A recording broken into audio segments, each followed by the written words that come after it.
नाज़रीन, programme special talk में मां आवां जो मेज़बान शकील सुमरो। 23 मार्च 1940 जो ठहराव, जंहिंखे लाहौर जो ठहराव ऐं उनखां बाद में पाकिस्तान जो ठहराव चयो वञे थो, हिन वक़्तु उन ठहराव जी बुनियाद ते जेको नओं मुल्क पाकिस्तान वजूद में आयो, उनखे 75 साल गुज़री चुका आहिनि। इन्हनि 75 सालनि जे अंदरि 40 जे ठहराव में जेके सूबनि सां वाइदा कया विया हुआ, सॉवरेन स्टेट्स जो जेको लफ़्ज़ इस्तेमालु कयो वियो हो, ऐं उहो छा प्रोविंशियल ऑटोनॉमी जे हवाले सां उन्हनि सूबनि खे उहे हक़, क़ौमी हक़ मिलिया, या पाकिस्तान जी मजमूई तौर ते 75 सालनि जी जेकॾहिं सियासत जो पाण जाइज़ो वठूं त मुल्क आज़ादु थियण खां पोइ हिन वक़्त ताईं मुल्क जी जेका सियासी, मुआशी, समाजी सूरताल आहे, उहो मुल्क हिन वक़्तु किथे बीठल आहे, ऐं पाकिस्तान में शामिल जेके सूबा हुआ, पाकिस्तान ठहण खे अॻु में उन्हनि जी छा सूरताल हुई, ऐं अॼु जे जेको हिन वक़्त जी सूरताल आहे, उते उहे सूबा किथे बीठा आहिनि। ऐं पाकिस्तान जे अंदरि सिंध सूबो, जंहिं पहिरियों दफ़ो सिंध असेंबली में पाकिस्तान जे ठहराव में ठहराव जे हक़ में करारदाद मंज़ूर कई, अॼु उन सिंध सूबे जी सूरताल छा आहे ऐं उहो किथे बीठल आहे, छाकाणि त सेंसिस जेका तकरारी आदमशुमारी आहे, उनमें डेमोग्राफी जे ख़तरे वारो जेको इशू आहे, उहो कर खणी बीठल आहे।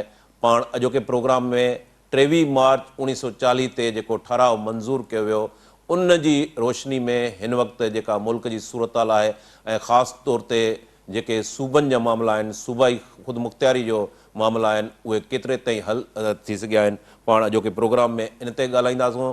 ऐं अॼोके प्रोग्राम में पाण खे जॉइन कयो आहे सीनियर तज़िये निगार मीर मज़हर टालपुर साहब। मीर साहब, 1940 जो ॾिहाड़ो योम पाकिस्तान जे ॾिहाड़े तौरु मल्हायो वञे थो पियो। 23 मार्च 1940 में 40 जी करारदाद में जेका वाइदा कया विया, ऐं उन बुनियाद ते पोइ अॻिते हली नओं मुल्क पाकिस्तान वजूद में अचे थो पियो, ऐं उन मुल्क जी जेका सियासी तारीख़ आहे, उन सॼी सियासी तारीख़ खे जेको 75 साल गुज़री चुका आहिनि, पाण जेकॾहिं उन ते तजियो उनजो कयूं त हिन वक़्तु मुल्क खे तव्हां किथे बीठल ॾिसो था?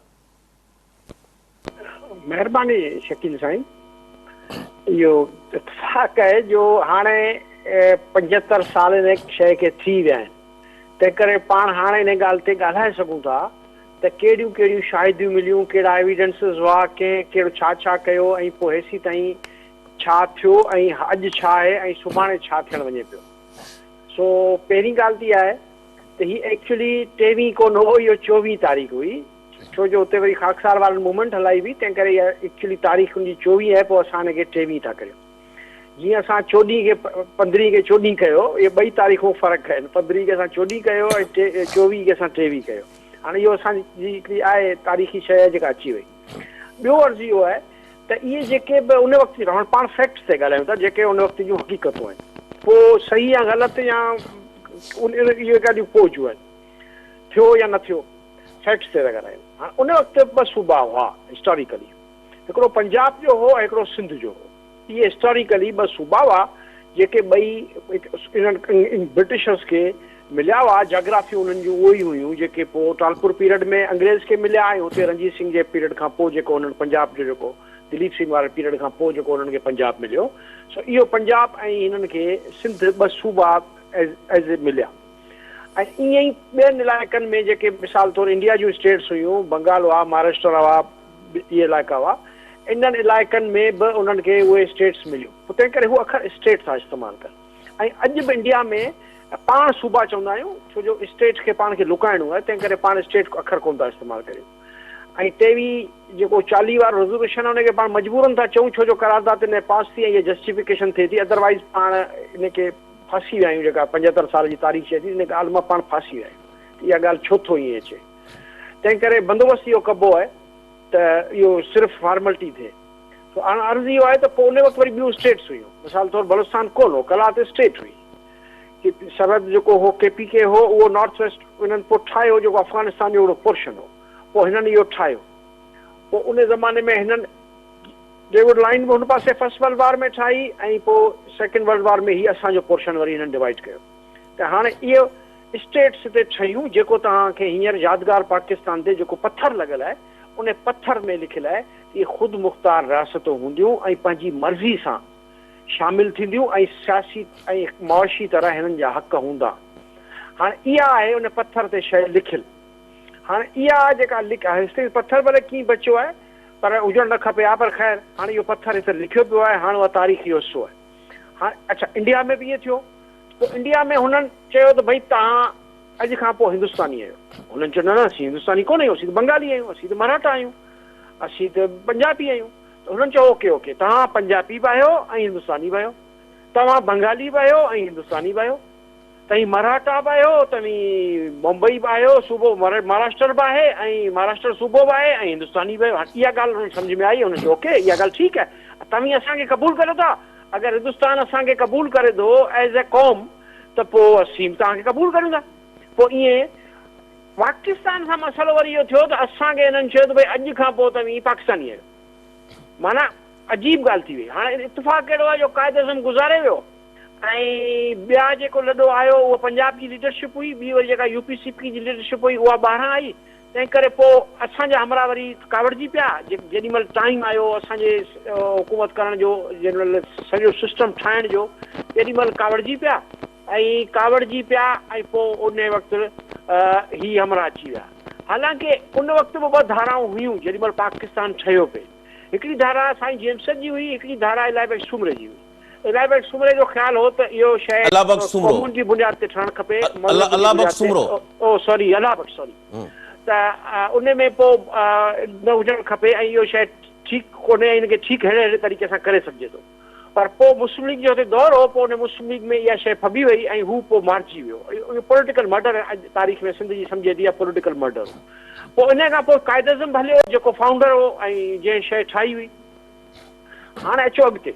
हाणे इन खां पोइ हाणे हुते चूंकि कांग्रेस पार्टी हुई, हू पॉलिटिकल लीडर हुआ, आज़ाद हो, नेहरू हो, गांधी असोसिएशन में वियो, पर बाक़ी जेके सरदार पटेल हो ॿिया हुआ, कांग्रेस जी हिकिड़ी पूरी 100 साल खां मथे तारीख़ हुई पॉलिटिकल पार्टी जी, उन वॾी जिदोजहद हुई। तंहिं करे हुन में हिकिड़ी पाए जा लीडर हुआ ऐं सब कॉन्टिनेंट जी बेस ते ऐं हुननि जी हिकिड़ो मूवमेंट हुई ओवरऑल अंग्रेज़ ते। तंहिं करे हुते पोइ हू हलिया विया, कॉन्स्टिट्यूशन पंहिंजो ठाहे विया ऐं पॉलिटिकल कॉन्स्टिट्यूशन ठाहे विया। उन्हनि लॉ मिनिस्टर डॉक्टर अम्बेडकर खे कयो जेको दलित हो, तंहिं करे हू पंहिंजो कॉन्स्टिट्यूशन ठाहे, माना कानून ठाहे विया त कहिड़े कानून जे तहत ही हिते जा माण्हू रहंदा ऐं शहरनि जो स्टेट सां हुकूमत सां कहिड़ो क़िस्म जो मुआहिदो आहे। इहो जेको आइन हूंदो आहे, कानून हूंदो आहे, इन खे चइबो आहे शहरनि जो हुकूमत वक़्त सां ऐं कहिड़ो मुआहिदो आहे। उन मुआहिदे जे तहत शहरनि खे हक़ हूंदा आहिनि ऐं हुकूमत शहरनि खां टैक्स वठी ऐं पोइ मुल्क हलाईंदी आहे। इहो हिकिड़ो दुनिया जो हिकिड़ो नेशनल स्टेट खां पोइ अंग्रेज़नि खां पोइ इहा शइ इहा आई आहे, वजूद में आई आहे। तंहिं करे हाणे इहा ईअं आहे।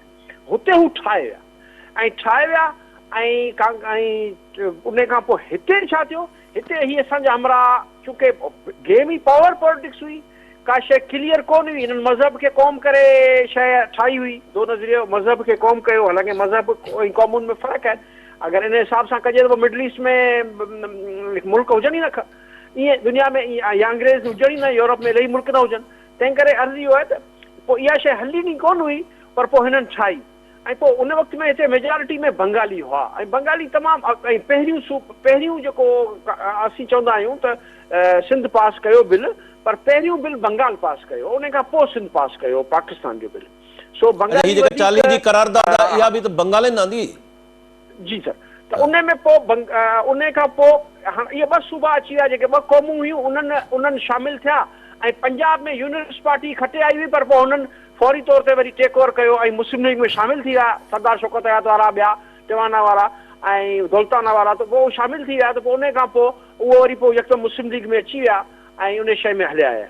त हिते पोइ बलोचिस्तान में वरी हिननि ज़बरदस्ती कई, ख़ान अफ़क़लात जी हुकूमत हुई 28 ॾींहं, उन हुकूमत में मिनिस्टर्स हुआ, सभु कुझु हुआ, उन्हनि ते वरी हुनखे घुराए ॿधी ऐं पोइ ज़ोरी वरी इहो बलोचिस्तान जो सूबो ठाहियो हो, जंहिंखे अॼु पाण बलोचिस्तान था चऊं। तंहिं करे पोइ इहा शइ शुरू खां ईअं थी वई। हाणे तव्हां ॾिसो न, 47 48 खां वठी 57 58 में मार्शल लॻी माना 5-7 साल तव्हां इहा कई कानून मानून कोन ठाहियो 56 में तव्हां कोशिशि कई आइन ठाहिण जी पर उहा शइ कोन ठही सघी ऐं जॾहिं आइन तव्हांखे डिक्टेटरशिप अची ऐं न त 56 जो आइन अॼु बि 73 जो आइन जो जेको बुनियादी अखर आहिनि उहे 56 में ई शामिल आहिनि पर अॻिते हली अच्छा हिकिड़ी ॿी शइ बि थी त हुते नेहरू प्राइम मिनिस्टर थियो असांजो जेको हो क़ाइद उहो गवर्नर जनरल थियो तंहिं करे इहे इलाही शयूं आहिनि जा तारीख़ में जेके ॾुखियूं आहिनि ऐं जेके हाणे साबित थियनि थियूं त उन जा नुक़सान वॾा थिया जॾहिं असां शुरूआती पीढ़ जो पथर सही न रखियो या टेढ़ो रखियो या ग़लति रखियो त पोइ उन जा नुक़सान थिया हाणे उन जा नुक़सान तव्हांखे पहिरीं पहिरीं मार्शल में नज़र अचनि था हाणे चूंकि 3 क़ौमूं हुयूं सिंधी पंजाबी ऐं बंगाल हुआ त पोइ पंजाबी हिते अक्सरियत में हुआ बंगालियुनि जो ऐं बंगालियुनि ऐं पंजाबियुनि जो पाण में जहिड़ो पोइ उन में बंगालियुनि खां जान छॾाई पंजाब जे सूबे ऐं पाकिस्तान जी शक्ल में ऐं पोइ इहा शइ ईअं हली ऐं मूवमेंट जॾहिं पाकिस्तान ठहियो उन खां पोइ फौरी तौर ते इहा ॻाल्हि ज़ाहिर थी वई त ही शइ जेका चई वई आहे इहा शायदि न थिए तंहिं करे पोइ हिते इन्हनि क़ौमुनि में इहा शइ रही छो जो हुननि क़बूल कोन कयो हिंदुस्तान में मूं तव्हांखे पहिरीं ॿुधायो त हुननि क़बूल कयो त मुख़्तलिफ़ क़ौमुनि खे हुननि क़बूल कयो त हिते चूंकि क़बूल न कयो त पोइ हिते जे माण्हुनि बि कोन कयो क़बूल त वई हाणे पाकिस्तान पंहिंजी जाइ ते पर असीं तारीख़ी तरह क़ौमूं आहियूं ऐं क़ौमुनि जी तारीख़ ऐं क़ौमुनि जी अटैचमेंट वॾी पुराणी हुजे थी हज़ारनि सालनि जी हुजे थी तंहिं करे उन में बॉर्डर जा मसइला पोइ हुजनि था तंहिं करे पोइ हिते असां सां इहो शुरू में थी वियो पोइ जेके बंगालियुनि ते बंगालियुनि खे शुरू में हिते आंदो वियो कोशिशि कई वई पर पोइ उहा शइ हली न सघी ऐं उनजो हाणे साफ़ ज़ाहिर आहे त हली न सघी ऐं पोइ मुल्क टुटी वियो हाणे इहा आम तौर ते ॻाल्हि सम्झ में अचे थी त मुल्क जॾहिं हालतूं ख़राबु थींदियूं आहिनि त पोइ हुकूमतूं मटिबियूं आहिनि पर पाकिस्तान अजीब मुल्क आहे जंहिंजे बारे में चयो वञे थो तॾहिं मुल्क टुटी वेंदो छो जो हीउ टुटी चुको आहे हिकु दफ़ा अच्छा इन खां पोइ बलोचिस्तान वारा आया KPK वारा आया इन्हनि ते इल्ज़ाम फौरी तौर ते लॻी विया पुराणे बैकग्राउंड में जो ख़ान साहब ख़ान गफ़ार ख़ान वारा जेके हुआ उहे कांग्रेस जे वोट में हुआ ऐं हुते मुस्लिम लीग हारायो तंहिं करे पोइ उन्हनि ते उतां गुज़ारियो ठपो लॻी वियो हिते चूंकि बरोच अटकिया हुआ तंहिं करे नवाब नौरोज़ वारा ॿिया अटकिया हुआ तंहिं करे उहे बि गद्दार थी विया ऐं सिंध में पोइ यको पोइ साईं जीअन सैद वारो जेको मामिलो हो उहो थोरो ॾुखियो थी वियो त साईं बि थोरो कंफ्यूज़ थी वियो ऐं साईं थोरो ॾुखियो थी वियो ऐं साईं जाम सां जेके वाइदा कया विया उहे बि न थी सघिया उन वक़्तु जेका मुस्लिम लीग हुई हिते मुस्लिम लीग ते ॿिया हमला कब्ज़ा करे विया ऐं पोइ ईअं शहर ॿिया शयूं ईअं आस्ते आस्ते शयूं टेक्निकली बुनियादनि ते चूंकि कानून हिननि ॾिनूं कोन आइन ॾिनूं कोन ऐं उहो इडाक बेसिस ते हो नज़रिया ज़रूरत जी बेस ते हो ठीकु आहे अॼोको ॾींहुं कढो पोइ सुभाणे ॾिसंदासूं पोइ इन बुनियाद ते हीअ हलाया आया पोइ ईअं 71 में हीउ मुल्क टुटे विया टुटी वियो ऐं मुल्क टुटणु वॾी ॻाल्हि हूंदी आहे पर हाणे मुल्क टुटी वियो पोइ उन मुल्क टुटण जी जेका कमीशन रिपोर्ट हुई उहा ठही पोइ उन ते बि ज़ीरो अमल थियो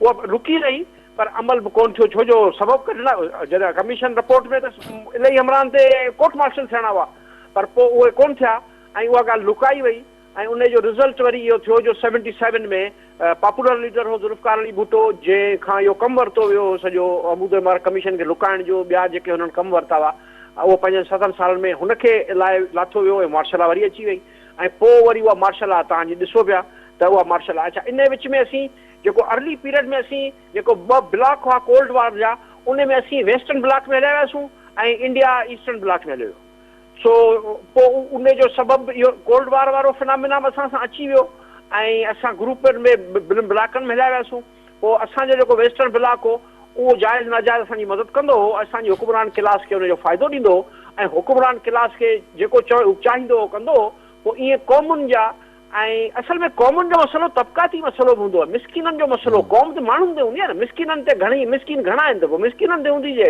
अमीर घणा आहिनि अमीरनि ते हूंदी पर जीअं मिसाल बिरनाई जी क़ौम आहे ऐं चवंदुसि ग़रीब कोन आहिनि मिडिल क्लास जा माण्हू आहिनि तंहिं करे बिरनाई जी क़ौम आहे तंहिं करे हिते पाण चऊं था त मिसकिननि जी क़ौम आहे पोइ इहो क्लास क्वेश्चन बि आहे पोइ इन में मिसकिननि सां ज़्यादतियूं थींदियूं वयूं ऐं पोइ उनजी शक्ल क़ौमी ॾींदा हुआ त बाबा मिसाल तौरु वोटर लिस्टुनि जी जिदोजहदूं हुयूं सिंध में थियूं ऐं छो जो नाला ॾुखिया हूंदा आहिनि आचर खे कीअं चइजे उर्दू में या कांडेरे अखर खे किथां इस्तेमालु कजे अहिड़ा सिंधी नाला हुआ पोइ ईअं वोटर लिस्टनि जी थियूं पोइ ईअं हिननि 1 यूनिट ठाहियो मीर साहब पाण साॻियो ई उन रेज़ोल्यूशन ते अचूं था जंहिंजी तव्हां ॻाल्हि कयो था त 40 जो जेको ठहिराउ आहे हींअर तव्हां चओ त इहा तारीख़ जेका आहे उहा बि 24 आहे 23 न आहे हाणे असां पाण हुन में ॾिसूं था त सॉवरेन स्टेट्स जो लफ़्ज़ इस्तेमालु थियल आहे अॻिते हली इहो एस कीअं निकितो स्टेट कीअं थी ऐं उनखां बाद में उन 40 जी करारदाद जी बुनियाद ते नओं मुल्क वजूद में अचे थो। 47 48 में उन जो बानी जेको आहे उहो गुज़ारे वञे थो। 49 में करारदाद मक़ासिद अचे थी। हिंदुस्तान में पाण ॾिसूं था त उते लैंड रिफॉर्म्स अचनि था, कानून जी अमलदारी थिए थी। हिते उहो मुमकिन न थी सघियो। ऐं 56 में जेको आइन ठहियो उहो आइन जेको आहे उहो बि न हली सघियो। 58 में पाण मार्शल लॉ ॾिसूं था, लैंड रिफॉर्म्स अॼु ॾींहं ताईं न अची सघिया आहिनि। क़ौमुनि जा जेके सुवाल आहिनि उहे बि उते जो उते पिया आहिनि। ॿोली जी बुनियाद ते पाण जीअं तव्हां ॻाल्हि कई त बंगाल जो मामिलो उहो असांजे हथनि मां निकिरी वियो। त हिन सॼी जेका प्रैक्टिस थी उन मां को लेसन लर्न असांजे पॉलिटिशियंस ऐं ॿिया जेके स्टेक होल्डर आहिनि उन्हनि को सबक़ु सिखियो। सबक़ सिखण वारी ॻाल्हि ते पोइ था अचूं। उहो त अॼु वेठा आहियूं 2023 में अॼु जी हालतुनि खे पाण डिस्कस करे वठंदासीं। सबक़ु हुन में ज़ाहिर थी वेंदो। अर्ज़ु इहो आहे त तव्हां पाण था चओ न त यकदमि करारदाद 48 में करारदाद मक़ासिद ॻाल्हि ई ख़तम थी वई। माना साल खां पोइ उहो एग्रीमेंट जे बेस ते शामिलु थिया हुआसीं, उहो एग्रीमेंट टुटी वियो। हाणे स्टेट्स ख़तम थी वियूं, सूबा थी विया ऐं उहा ॻाल्हि ई ख़तम थी वई जंहिं ॻाल्हि ते एग्रीमेंट थियो। हाणे विदिन 2 years त हाणे त किथां अमल थियणो हो हिकिड़ी ॻाल्हि। ॿी ॻाल्हि त उहो फ्यूडल लॉर्ड्स हुआ, पंजाब जा फ्यूडल लॉर्ड्स हुआ। उन्हनि खे उन्हनि जो मसइलो हो, पाणी जा मसइला हुआ, ज़मींदारी हिसाब हुआ, हिंदुनि जो कर्ज़ु हो, इलाही ॿिया मसइला हुआ। तंहिं करे उहो तबक़ाती तरह अमीर क्लास हुआ, जागीरदार लॾो हो सॼो। तंहिं करे हुननि पोइ लैंड रिफॉर्म किथे आणणु ॾींदा? पॉलिटिकल पार्टी हुई कोन। हिकिड़ो अर्ज़ु माण्हू सभु नवां, मूं जेको अर्ज़ु कई त माण्हू सभु नवां लीडर अची विया। हिकिड़ा UPCP मां अची विया, हिकिड़ा फ्यूडल लॉर्ड अची विया, सिंध जा ऐं पंजाब जा फ्यूडल लॉर्ड अची विया। त ऐं उन खां पोइ तव्हां ॾिसो जेके KPK जा बि ख़ान अची विया। त पोइ तव्हां ॾिसो न त इन रिज़ल्ट में छा बलूचिस्तान जा सरदार अची विया। त पोइ हीउ जेको क्लास में टॉप क्लास हो, हुकुमरान क्लास हो, जो अमीर क्लास हो, उहो लीडरशिप ते अची वियो। उहो त पंहिंजे जोहर में अवाम दुश्मन हुजे थो। त हाणे जॾहिं अवाम दुश्मन हुजे थो त पोइ उन मां उमेदु नथी करे सघे थो अवाम दोस्ती जा, अवाम जे हक़ जा फ़ैसिला कंदा। हीअ त उन वक़्त में त हुननि इहो वोट जो बि कोन हो। वोट बि अमीर माण्हू कंदो जे हेतिरा एकड़ हुजनि त उहो जेतिरो हिते ढल ॾींदो हुजे उनखे पोइ वोट जो हक़ ॾिनो वियो। पछाड़ी इहो जेका बेसिक डेमोक्रेसी ठाही वई। तंहिं करे मुंहिंजो अर्ज़ु इहो आहे त इहा शइ चूंकि उथक में ख़तमु थी वई ऐं पोइ हुकुमरान क्लास जो अमीरनि जो आहे, तंहिं करे पोइ उहे अमीर अची विया। हाणे उहो अमीर अची विया त पोइ हुनजी क़ौम केॾांहुं वेंदी? क़ौम जी का हैसियत ई कोन्हे। जॾहिं क़ौम मञियूं ई कोन, कहाणी क़ौम खे त रुॻो लालीपाप ॾेई 2 साल जे लाइ मजबूरनि उन्हनि खे ओॾीमहिल करिणो हो, उहो ओॾीमहिल कयूं। उन खां पोइ उहा कहाणी थी पूरी। हाणे वरी अचो तबिके ते, त तबिके ते टेक ओवर करे वियो अमीर क्लास जा माण्हू। हाणे अमीर क्लास जा अची विया त मिसकीन उते ई उॾामी वियो। केॾांहुं विया लैंड फार्म, केॾांहुं विया नौकिरियूं, केॾांहुं वियो हक़ इंसाफ़। अच्छा, कानून हुननि खे सूट कोन थो करे। जी अॼु सूट कोन थो करे। अॼु उहो हुकुमरान क्लास ॾिसो छा पियो चवे, साॻी ॻाल्हि पियो करे जेका उन ज़माने में 48 में कई, 50 में कई, 55 में कई, उहा अॼु साॻी जी साॻी शिदत। पर हाणे उन ज़माने में छा हो त लुकी वेंदी हुई ॻाल्हि, माण्हुनि खे ख़बर कोन हूंदी हुई। अॼु त ओपन ॻाल्हि आहे। हाणे आइन हिकिड़ी धुर आइन हीअ थो चवे इलेक्शनूं करायो, पर अमीर क्लास जो हुकुमरान तबिको आहे उहो चए थो यार छॾियो आइन खे, ॾिसंदासीं सुप्रीम कोर्ट ॼाणूं असीं ॼाणूं, का ॻाल्हि ई कोन्हे। हाणे माना जेतिरा ॾींहं तव्हां चयो आइन कानून, उहो हाणे चवंदा आइन कानून सूट कोन थो करे, हुकुमरान क्लास खे सूट कोन थो करे, त हुकुमरान तबिके में जहिड़ो थी वियो आहे। तंहिं करे हाणे तंहिं करे इहा ॻाल्हि हाणे माण्हुनि खे ख़बर पइजी वई आहे। 75 साल लॻा इन ॻाल्हि खे ख़बर पवण में, सिर्फ़ु ख़बर पवण में। छो जो जेके ॾाह माण्हू हुआ, सम्झू माण्हू हुआ, क़ौमुनि जा मुख़्तलिफ़ माण्हू हुआ, बरोच हुआ, पठान हुआ, सिंधी हुआ, इवन पंजाबी हुआ, उन्हनि जेके माण्हू हुआ सम्झू, उन्हनि वीचारनि ॻाल्हि कई पे, पर उहे कमज़ोर हुआ, थोरा हुआ, ऐं उहा ॻाल्हि हिते ॿुधण में कोन पे वई, ऐं उन्हनि खे गदार बदार चई उन्हनि खे तव्हां साइड ते करे छॾियो। तंहिं करे छपा खणे वरिता। गैर मुस्लिम आयो, इंडिया जा एजेंट आयो, ऐं गद्दार आयो। ऐं इवन फातिमा जना ते अयूब खान इल्ज़ाम लॻायो त तूं अफ़गान बादशाह जी ऐं एजेंट आई। उन ज़माने में अख़बार में इश्तिहार छपियो जेको इलेक्शन में, माना इन हद ते ई वञनि था। अगरि फातिमा जना जे इलेक्शन कैंपेन में सभिनी ॾिठो त धांधली ओॾीमहिल थी, फातिमा खटे वई हुई, ऐं उहा लाइन अॼु ॾींहं ते अचे पई, कहिड़ा माण्हू फातिमा जना सां गॾु आहे, कहिड़ा माण्हू अयूब खान सां गॾु आहे, उहा अॼु ॾींहं ताईं उहे नसुल अचनि पिया। तव्हां ॾिसी सघो असेंबली जा मेंबर। तंहिं करे इहा कंटिन्यूटी ऑफ 75 years आहे जेका आउं तव्हां सां ॻाल्हि पियो करियां। त उनजो तव्हांखे मूं अर्ज़ु इहो कयो त हुते चूंकि क़ौमुनि खे क़बूल कयो वियो ऐं हुननि जी जाग्राफी हदुनि खे थ्रेट कोन कयो वियो। हिते त असीं फौरी तौर ते थ्रेट में अची वियासीं त बाबा हाणे सिंध खे टोड़ियो, हाणे बलूचिस्तान खे टोड़ियो, हाणे KPK खे टोड़ियो, हाणे अधु पठाण होॾां करियो, माना हाणे पंजाब खे टोड़ियो। माना तव्हां हिते त असीं यकदमि उन हिसाब में अची वियासीं, मज़बूत मर्कज़ करियो, बसि Islamabad dictator centre of power हुजणु खपनि, ॿिया हुजनि। उहे सभु तजर्बा कयूं 11 साल सेंटर मज़बूत मर्कज़ पाकिस्तान बसि उन खां सवाइ ॿी का ॻाल्हि ई कोन्हे उहे सॼा तजर्बा करे असीं अॼु हिते पहुता आहियूं अॼु उन जी शक्ल बिल्कुलु ज़ाहिर थी वई आहे त का बि पार्टी जेका पाकिस्तान जी मौजूदु पार्टियूं आहिनि उन वक़्त खां तसलसुल में हाणे मुस्लिम लीग जी शक्ल उन वक़्त जी ॾिसो अॼु जी शक्ल ॾिसो 15 मुस्लिम लीगूं ॿियूं ठहियूं हाणे अर्ज़ु इहो आहे न त ईअं तव्हां शयूं ॾिसंदा अचो हाणे अॼु शयूं वञी उहे साबित थियूं त जेके ख़दशा हुआ ऐं जेका पथर ग़लति पीड़ जेका जंहिं शइ तां असीं फिरिया हुआसीं उहा शइ अॼु अचे थी हाणे अॼु बि मुंहिंजो ज़ाती ख़्यालु आहे त इहा ॻाल्हि हुकुमरान तबिको सम्झण लाइ तयारु न आहे उहो अॼु बि सम्झे थो को मसइलो कोन्हे जी 75 साल अॻे असां कढिया ईअं वरी माण्हुनि खां कूड़ करे ठगियूं करे कूड़ियूं शयूं करे माण्हू लीडर ख़रीद करे या किन खे मारे किन खे फांसियूं ॾेयूं किन खे ठगियूं करे किन खे ॿधी किन खे ख़रीद करे वरी 75 साल कढंदासीं पर हाणे अॼु ॿिया आहिनि अॼु क़ौमुनि जो हिसाबु ॿियो आहे क़ौमुनि जे हिसाब में सदी काफ़ी हूंदी आहे सदी जे अंदरि वॾियूं तब्दीलियूं अचनि थियूं असीं हाणे मुनी सदी करे आया आहियूं तंहिं करे हाणे तब्दीलियूं अणसर आहिनि ऐं कानून कुदरत ऐं कानून फितरत पंहिंजो रोल प्ले कंदो पर तव्हांखे साबित अॼु थियो त सबक़ु असां कोन सिखियो आहे सिंधी में चवंदा आहिनि चरी कीअं जे वेरा वेर वध सो असीं वेरा वेर वध आहियूं ऐं घटिया कोन आहियूं मुंहिंजो जवाबु इहो आहे मीर साहब पार्टियुनि जी तव्हां ॻाल्हि कई ऐं प्री पार्टीशन जेको पार्टियूं आहिनि मुस्लिम लीग जो नालो तव्हां वरितो पंजाब जे अंदरि यूनियनिस्ट पार्टी हुई जेका ज़मींदारनि जी पार्टी हुई या सब कॉन्टिनेंट में ॾिसूं गॾियल हिंदुस्तान में त असांखे उते कांग्रेस नज़र अचे थी ऐं उनखां बाद में उते बीजेपी जेका आहे उहा बि इक़्तिदार में आई हिते असां ॾिसूं था त मुल्क आज़ादु थिए थो मुस्लिम लीग पोइ वरी पीपल्स पार्टी ठहे थी जंहिंमें ख़ान गफ़ार ख़ान वारा ऐं ॿिया कुझु लीडर हुया नेप जो असां तजुर्बो ॾिसूं था नेशनल अवामी पार्टी ठहे थी उतां वरी उहो अवामी लीग आहे नेशनल पार्टी ANP ॿियूं जेके आहिनि सूबाई सतह जूं पार्टियूं ठहनि थियूं पियूं हीअ उनखां बाद में वरी 67 में पीपल्स पार्टी अचे थी शहीद ज़ुल्फ़िकार अली भुट्टो जी उनमें डॉक्टर मुबशर हसन जी रिहाइशगाह ते उनजो वजूद में अचे थो त हीअ मुसलसल ऐं पोइ मुस्लिम लीग जा जीअं तव्हां मिसाल ॾिना त केतिरियूं खोड़ सारियूं मुस्लिम लीग ठहियूं काफ़ अलिफ लाम मीम जीम नून ताईं तमामु घणियूं ठहियूं हीअ पार्टियुनि जा जेके तजुर्बा असां कया आहिनि हिन वक़्त ताईं उहे पार्टियुनि जा तजुर्बा बि हिन वक़्त ताईं असां ॾिसूं था त ख़ुदि पार्टियुनि जे अंदरि असांखे किथे जमहूरियत नज़र मुल्क में त ठीकु आहे हिकिड़ो हाइब्रिड सिस्टम हले थो पर हीअ जेके पार्टियूं आहिनि उहो पोलिटिसाइज़ एतिरियूं थियूं आहिनि जो किथे हाणे असांजे पार्टियुनि जे अंदरि बि असांखे का डेमोक्रेसी नज़र नथी अचे साईं अर्ज़ु इहो आहे त उहो अमीर माण्हुनि जूं पार्टियूं आहिनि न उहे ज़ाती मुफ़ादनि जी पार्टी खे क़ौमी मुफ़ाद चयो वञे थो न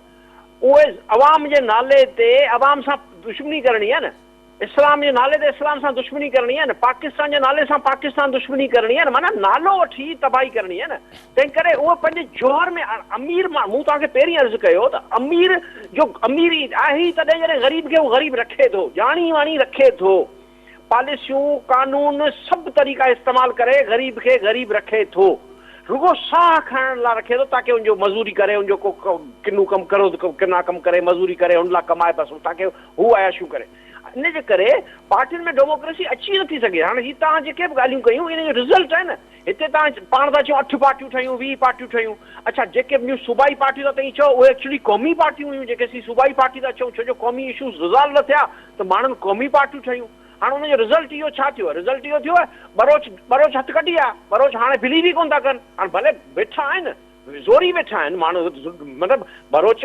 तव्हां सुगो मथां हुकूमत करियो पिया बाक़ी बरोच ओवरऑल त हाणे जेके सरकारी सरदार आहिनि उहे बि हाणे क़बूल कोन था कनि उहे बि चवंदा असां घर कंदा वञी सघूं असां ज़ुल्म आहे सरकारी सरदारनि जी तव्हां ज़बान ॿुधो ख़ैरबश मरी खां वधीक सख़्तु पिया ॻाल्हाइनि तंहिं करे आउं अर्ज़ु पियो करियां त ईअं हाणे सिंध में अचो सिंध में पीपल पार्टी नेशनलिस्ट थी वई हाणे अजीब ॻाल्हि आहे ऐं महाजर जेके पाकिस्तान जा चङा मुड़ुस हुआ हाणे उहे कॉम्परस थी विया असीं महाजर आहियूं क़ौम आहियूं मतिलबु हिते त तव्हांखे जिथे फ़ाइदो नज़र अचे थो यकदमि उहो तड़को था लॻायो किथे इस्लाम जो था लॻायो किथे क़ौम जो था लॻायो किथे नस्ल जो था लॻायो पर मक़सदु छा आहे मक़सदु आहे त उन तबिके उन नस्ल उन क़ौम जो अमीर क्लास जो मुफ़ाद असल मक़सदु आहे इहो उन नस्ल जो बि अमीर जेको सरदार आहे उन क़ौम जो बि जेको अमीर माण्हू आहे उहो ऐं उन तबिके जो बि जेको अमीर माण्हू आहे जेको अमीर क्लास जो माण्हू आहे क्लास वाइज़ तंहिं करे तव्हां ॾिसो था न असां वटि यकदमि करप्शन छो थी थिए यकदम गरीब क्लास माण्हू अचनि था, मिडिल क्लास मां माण्हू अचनि था, लोअर क्लास जा माण्हू अचनि था, यकदम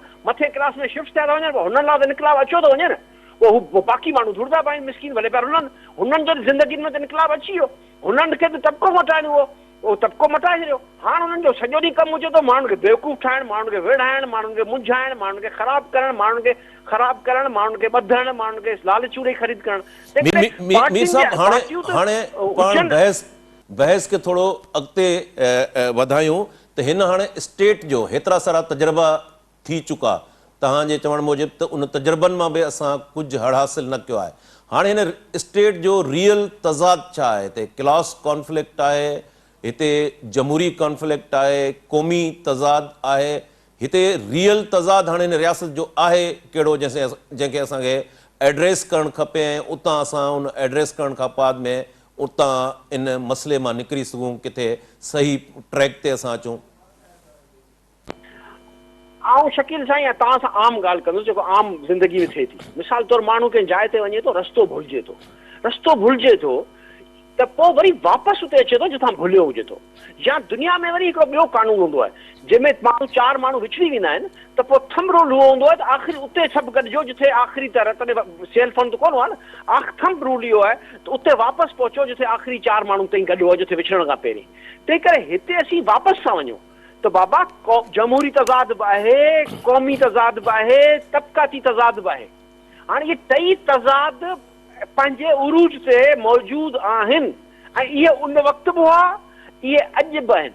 हाणे इहे तव्हां 75 साल उन ते ढकोसला करे, ॿिया तरीक़ा अडॉप्ट करे, पार्टियूं ठाहे, जेके बि तरीक़ा ठाहिया, अमेरिका जी मदद वठी, कोल्ड वार जा ॿिया ग्रुप कए, ॿिया सभु तजर्बा करे, रिसोर्सिस लुटे, हाणे पॉपुलेशन वधी वई। उन ज़माने जी पॉपुलेशन चेक करियो, अॼु जी पॉपुलेशन करियो। हाणे इहे माण्हुनि खे रोज़ मानी थी खपे।